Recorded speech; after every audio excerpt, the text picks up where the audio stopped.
Hey, thanks for joining me.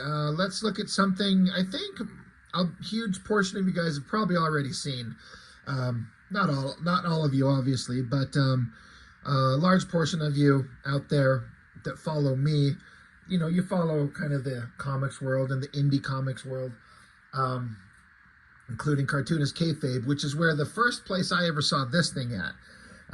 2 years ago, I just kind of looked up the video by the kayfabe guys and just kind of rewatched it just to kind of see what they had to say about it.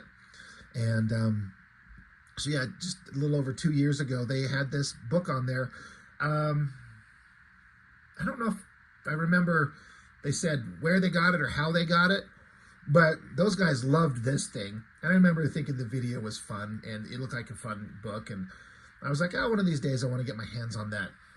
But I think I followed the creator of this on Instagram. I think that's where I saw it. And he had a post where it's like, hey, copies of this are available again. And, $6. So I was like, you know what? It's time for me to get my own copy of that. You know, I've got a channel now. And I thought it'd be kind of fun to show this thing off. Like I said, I'm not going to have anything to add to it that, like the cartoonist kayfabe guys didn't point out in greater detail and understanding. Like they saw things in it that I don't know if I ever would have. Those guys, you know, working professionals, and they know what they're talking about, and they have a wider kind of exposure to all kinds of random types of comics and things like that I certainly have not had in my life. But I've kind of grown to have an appreciation for like these random books where people just do their own thing, especially when it's doing their take or their spin on a copyrighted established property that they can't ever own, but you know, they've got something that they want to say. They get this idea, this thought, this thing, and I imagine it's a similar kind of process for, you know, like the guy who did this and other people who do the same thing. Like, we read comics, we love Spider-Man, for example, and I bet he just gets an idea in his head, and it just starts germinating, and you start thinking about it, and you start thinking about all these weird, crazy, fucked up things that you can do with it, and it just sits in the back of your mind, and you're just like, one day you're like, I have to make this thing. I'm going to make this goddamn Spider-Man comic anyway. To hell with why not? Just make it.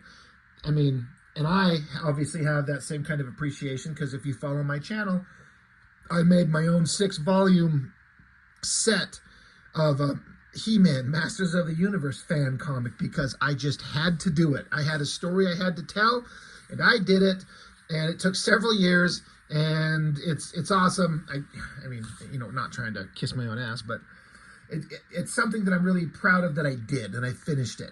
So I wonder if the process is kind of the same for this guy. He just had an idea, and he had to get it out there. So starting with the cover, once I went back and rewatched the kayfabe video, I was noticing on the copy that they had no color. This one's got color on it. It was like black and white here. This spider web up in the top corner was like a bright white. And, you know, I thought the black and white it certainly looks fantastic, but I kind of like this colored version, I think, a little bit better. And I'm a guy who usually kind of leans towards the black and white kind of versions of things. Subtle colors, the interesting kind of font used in the drawing of the bootleg Spider-Man, really neat. So let's get into it. It's also a much smaller comic than kind of your standard book. I'm going to grab something here. Like, here's your standard comic. You know, if I lay it sideways, that gives you kind of a sense of the size. So, you know, the camera makes my hands look gigantic as I handle this thing. But it's a smaller book than usual. But, you know, the height difference.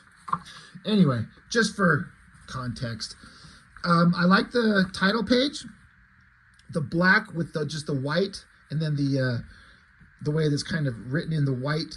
I wonder how he does this. I just assume this is mostly drawn by hand, not digital, I'm guessing.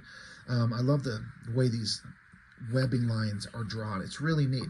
And it lists down here, I like how it's like, you know, it says fourth printing March of 2025, so you can see how recent this is, because this is, we're in March of 2025 right now as I record this video, so this is very fresh. Excuse me. But, you know, he's got listed down here, you know, fourth printing. It says first printing November 2022, third printing December 2023. I don't know why he doesn't list where the second printing was, but, I mean, whatever. But, Return of the Goblin. And so, having read this thing, it's funny because I don't know much about the creator. I guess I should make sure I mention his name. I hope I pronounce his name right. Mhadi Khene? You know, I'm sorry. I hate it when there's a name. I'm like, oh God, I have no idea how to exactly pronounce that. I don't know anything about this gentleman except that he made this book. I know he's got other works out there, and I'm kind of interested in kind of tracking him down. But this is the only thing of his I've ever seen. So I don't know anything about the gentleman's history with comics and reading and what kind of works he's ever done before. As I understand it, this is one of his earliest works. When he made this, and I'm guessing back in 2022, like it says there, like new to making comics. So I mention that because as I read this, it's another one of these things where the story takes the character and does something really fucked up with it. Like, does a version of this that you would never see anywhere except maybe in, you know, Marvel used to do those What If comics, which I've reviewed, all the ones that I used to have when I was younger. And they did some really graphic, crazy, like messed up alternate versions of the characters and the What If. This is a great What If. It would be great if Marvel would like just take this story and make it an official thing. It's like an alternate world, what if kind of scenario. But what I'm getting at is like these books where they take these characters and do something crazy with them that they could never do in the mainstream comic universe. Something just so off the wall. But what I like is that the character in the inner monologue, his dialogue, it reads close enough to the real Peter Parker that I have in my head. I feel like the characterization is pretty good, even though he takes off and goes into some really fucked up scenarios. I don't know how to make that make sense, where it reads like the character, but he also does some messed up stuff. It's a fine, delicate balance, but I feel like the inner monologue, the inner voice of the character, like it works. I guess what I'm trying to say is he's a good writer. In terms of like professional comic art, you know, the stuff you'd see in traditional comics, it's very indie looking, but he gets the emotion and the evocative kind of drama through in his quote unquote rough drawings. And honestly, that's kind of more important, I think, than perfect drawing. Like an example, you know, there's a reason that Liefeld is successful, even though he's one of the worst artists, technically speaking. He's made some evocative imagery that grabs your attention and makes you look. And that's more important than hyper-accurate anatomy. You could say the same thing about McFarlane or Eric Larson, tons of other artists. So, you know, precise, technically flawless art is secondary at best to imagery that grabs your attention and makes you look and feel the emotion, whether it's drama or sadness or humor or shock, you know. And then that's what I feel like he exceeds at here. That's what I kind of really like about it. I will have to say that the kayfabe guys pointed out something that I can't help but notice looking at this. You know, it looks like the background is some kind of like photo stat maybe, or maybe, I don't know if photo stat's the right word, but it's like, it looks like it's a photo he took and put through some filters, but then framing the little silhouette of Spider-Man in between the city buildings here is a really interesting kind of artistic approach that works really well, because you get everything, like he's in a city, he's swinging, but placing him between the buildings, it frames him almost like it's his own panel. So really well done. So yeah, it starts out reading just like Spider-Man. He said, damn, I'm good. It's been years since we've had a real crime wave. At this rate, I'll be out of a job. He's like, what did MJ want again? Burger King, Snack Shack, Shake Shack. And then down here it says, this is a bootleg Spider-Man comic. Marvel had nothing to do with this, obviously. Let's get up to speed. Aunt May is dead. The spider radiation ravaged Peter Parker's body. Mary Jane ain't quite what she used to be, and the Green Goblin has decided to put the nail in the coffin. All right, heroes face front, I guess. Let's go.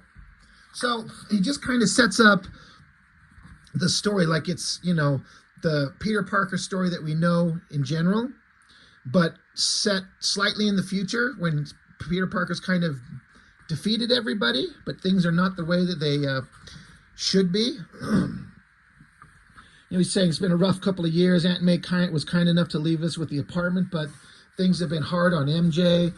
He says that she's the only one bringing home the bacon from the Bugle. I wonder if that was intentional alliteration.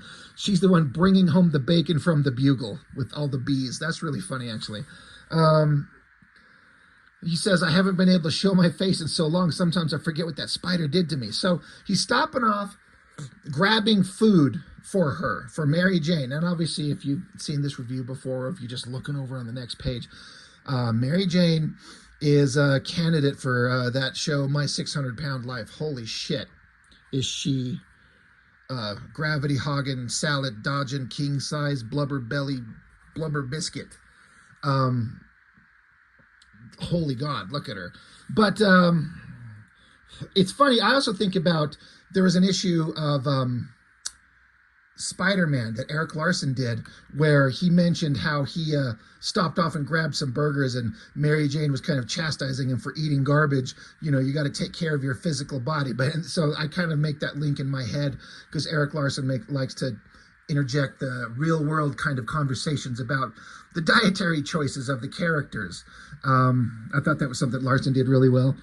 And so here you've got Spider-Man like web slinging through the drive-through. And another funny part here, he's like, heroes got to eat too, kid. Keep the change. And then the guy in the drive-thru is like, dude, you shorted me $4. So Spider-Man's either stupid or broke. But, you know, he gets home and he's like, welcome home, Tiger. And he's like, hey, sugar, I got you some dinner. And holy Lord, look at this. I mean, Mary Jane is hogging all the gravity. But so they get home, they're having a kind of casual conversation, and he starts to lift up his mask to take a bite of some food, and she freaks out. Don't take off the mask. Are you, like, don't do that. He's like, oh shit, sorry, I forgot. Anyway, what's new in the world? He's like loading up her plate, multiple shakes and fries and burgers.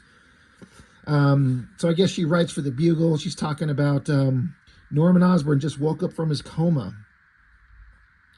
So, you know, just setting up the future. Peter's like, oh, that's awesome. Hold on. I got to go take a shit, he says. And then he's looking at himself in the mirror. He's like, you disgusting piece of spider shit. She won't touch you. She can't even look at you. I'm a monster. And then look at that. That's the hook of this whole concept, is that the spider radiation is mutating Peter Parker's body. He's a monster. He's still himself, basically. At least so far, but he's a mutated monster and she can't look at him. And so to avoid interacting with him, she's stuffing herself with food to make herself unattractive so she doesn't have to explain why she won't be near him or physically touch him or kiss him or anything like that. So he's like, it's a small price to pay for the safety of the world. Anyway, he gets back out there after he had his little monster face pity party. She's explaining that Norman Osborn woke up from a coma. He's like, I should pay him a visit. Which hospital is it? And she kind of explains to him where he needs to go. And he asks her to pull up Yahoo Maps because he can never remember which direction the hospital's at. So he's like, yeah, the goblin's awake. I got to go take care of him. So I'm going to go do that. And then Mary Jane's pissed off because she's like, you totally forgot dessert. And she's like, are you trying to tell me something? She's like, that's really not cool. You know, it's been hard since the radiation changed you. Sure, I've been comfort eating a little bit. I'm a working woman, damn it. Yeah, she's been comfort eating a little bit. It's a great take on the character. And so Peter's like, God, I'm sorry, I forgot. I honestly just forgot about dessert. I'm sorry. And he's thinking to himself, he didn't realize the milkshake wasn't dessert. So that's funny. And the kayfabe guys pointed that out. I had a chuckle at that. But then I guess he looks down on the ground. There's a guy with an ice cream cone. So he spider webs it, zips, grabs it, and hands it to her. And so she's good. She's like, all right, go get him, Tiger.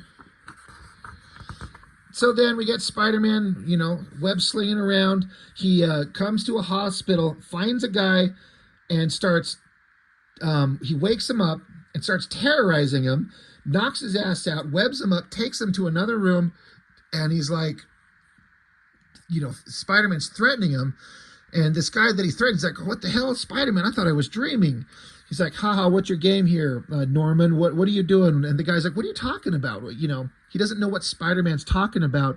So he's like, you know what? I took care of every one of the other Sinister Six, and I'm going to finish this off. So he's like, look, it's a web gun. But actually the secret is it's just a gun covered in webbing. So, all right. So now here's where Peter Parker, he diverges significantly from the version that we see in the comics. So, you know, it doesn't show it, but you get the implication that he just executed this guy that he thinks is Norman Osborn. But next morning in bed, he wakes up, the newspaper's like, Goblin struck again just last night. He's like, I just took care of him last night. How could he have done something? I took care of him. Then it cuts to the hospital, and they're like, this guy named Ned Osbourne, not Norman Osborn. So Spider-Man kidnapped and executed the wrong guy. So that's where we're going with this. It's funny.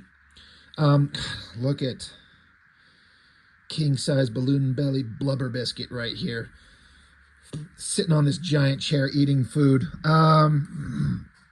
So Peter's like, all right, well, he's got to go out and find Norman Osborn. So you get this pretty awesome shot. Again, it's a photo background with a shot of Spider-Man web slinging in front of it. I mean, I've seen McFarlane, for example, do this exact thing where he draws the Spider-Man, but there's a photo image in the background. So, and the pose is kind of McFarlane-esque with the extreme kind of perspective and the contortion of the body. It looks pretty cool. So he's zipping around and he says, my spider reflex trigger is throbbing. An alternate way of saying his spider sense is tingling. Spider reflex trigger is throbbing. So he goes to a titty bar. You know, everyone goes to the titty bar. We're at the Titty Twister. We got Stan Lee yelling Excelsior in the crowd. So Spider-Man's there on the scene, and then he gets to go into the back room, and there's Green Goblin, Norman Osborn. So they have some words back and forth. Spider-Man's flipping him the bird. So, you know, Spider-Man says, shut the fuck up. Dig this. It's a web gun. But let me tell you, let me let you in on a little secret, which is what he was saying to the other guy. And then, boom, it's a real gun, motherfucker. Shoots his head, blows his brains out. He's like, finally, it's over. Spider-Man's holding up the dead body, the head of Norman Osborn here, saying, you twisted fuck. This the streets, man, the streets. And he's like, Queens for life. He's just like shooting at the ground, like shooting the body. Like, okay. Oh, and I failed to notice. Looks like he's got a little spider erection as he shoots him. I didn't notice it. I don't know if the kayfabe guys pointed that out either. That's hilarious. I just noticed that right now. But, you know, all the noise has made one of the henchmen come busting through. So, like to, you know, hey, boss, everything okay? So Spider-Man, I guess, knocks out the lights. And then Spider-Man, you know, you get this dark scene because it's a dark room. And so everything's drawn with the white lines. And I guess he strikes a match and he's like, hey, check this out. It's a web gun. Let me tell you a secret. So it's the whole gag of, you know, covered in webbing, but it's a real gun. So then later that night, Peter Parker's in the shower, spider face and everything, you know, soaping up his hair or whatever he's got on his head. And then you hear Mary Jane say, Peter. He's like, yes, my darling. She says, dinner was delicious, but I could sure use some dessert. Again, he's like, oh, no problem. Let me just get my mask on. She's like, no mask tonight. He's like, wait, really? You're a hero, Peter, and I was just being silly. You deserve more than that. So he's getting teary-eyed. He's like, golly, you're amazing, MJ. What are you craving for dessert? So she's showing that her underwears are taken off. He's getting all drooly. He's like, "Oh, mom," and she's like, "Mm-hmm. Face it, tiger. You just hit the jackpot." So she's lying there. This is blanket she's wearing. I don't know. She's got some. It says original thwip, so whipping cream. He's crawling on the ceiling. He's gonna get some hot spider love, and that's the end of that story. So craziness, funny, weird alternate take. And I believe this is where the original story ended. I think the Kayfabe guys, their book ended there. When I bought this, it said Bootleg Spider-Man Oversized Edition. And I mistakenly thought that meant that this was going to be printed bigger, like maybe regular comic book size. So when I got it, I was like, why is this so small? I thought it was supposed to be bigger. Like I was like, oh, whatever. I mean, this is what I got. But what they think they meant when they meant oversized edition is that there's a new backup story in it. Or at least it's new in as much as, from what I saw on the Kayfabe channel, this backup story was not in the one that they had. I don't know if it was in the second or third printings, but it's in this one, and it's in color. So it's slice of life in the Parker household. Basically, this goes back in time, showing how Peter Parker's face had started to mutate, his face, his whole body. Mary Jane's still relatively hot, but this shows the beginning of her starting to notice his changes and rejecting him. So she starts her journey into becoming, a 600-pound blob to avoid interacting with him. That's the whole kind of gist of this whole story. She says, she dives into the fridge. She's like, I'm starving. And he's like, in his inner thoughts, he's like, she's been doing that a lot lately. And so she's thinking to herself, I got to find a better excuse than eating for not kissing him. Then again, it seems to work. So then, it says a while back. So this was some time ago. And then a few months later, he's coming home and she's reading a book here that says, so your husband is a mutant. That's funny. He comes home, reveals his face a little bit more. She's freaking out. So she turns back to food again. They get into a little bit of a fight. He's like, you didn't even notice that I defeated Dr. Octopus and turned his mechanical arms into our overhead lamp. The lamp I made out of his arms. And maybe it's because I have to go out tonight and kill the vulture. He's like, why do you keep avoiding me? And so she's getting a little fatter, a little bit while later. It's Christmas. They're exchanging gifts, but she's kind of demanded that he always keeps his mask on. She's just way bigger, than ever. And it shows that for Christmas at this point, she buys him a gun, which is the web gun that we use later on in the book. And he's like, oh my God, I love you. You're the best. So they're still in love. And that's one element to the Peter Parker, Mary Jane story that I think should always be there, is that they should always be in love and be together. I hate it when they try to separate them. That's stupid. But that's the end of the story. So then we get back here, the Martin Man out now. It looks like it's a parody of Wolverine, which based on what he's done in this book, I'm very interested in this. It's funny, I just noticed that his claws, he's got 5 on each hand instead of 3. And then showing all the books that this guy's made and where he gets his work printed up at, listed down there, kind of shouting them out. So that's awesome. Superhero Comics. Look them up. Get these bootleg works. So Mhadi Khene, again, if I'm saying your name right. Fun stuff, man. The writing's great. It's just a fun little romp of an alternate take of Spider-Man that's funny and enjoyable, and I dig it, and I think most people do. I've heard a lot of people mention, hey, have you seen this thing? Have you got this thing? I mean, it's certainly not made for everybody, you got to have a kind of a sense of humor and like some adult humor for sure. But that's me. I love this type of stuff, and it's awesome. So it's really cool to finally get my hands on this. And so anyway, just thought I'd share it. So that's all I've got for now. So thank you for watching. I really appreciate it. See you next time.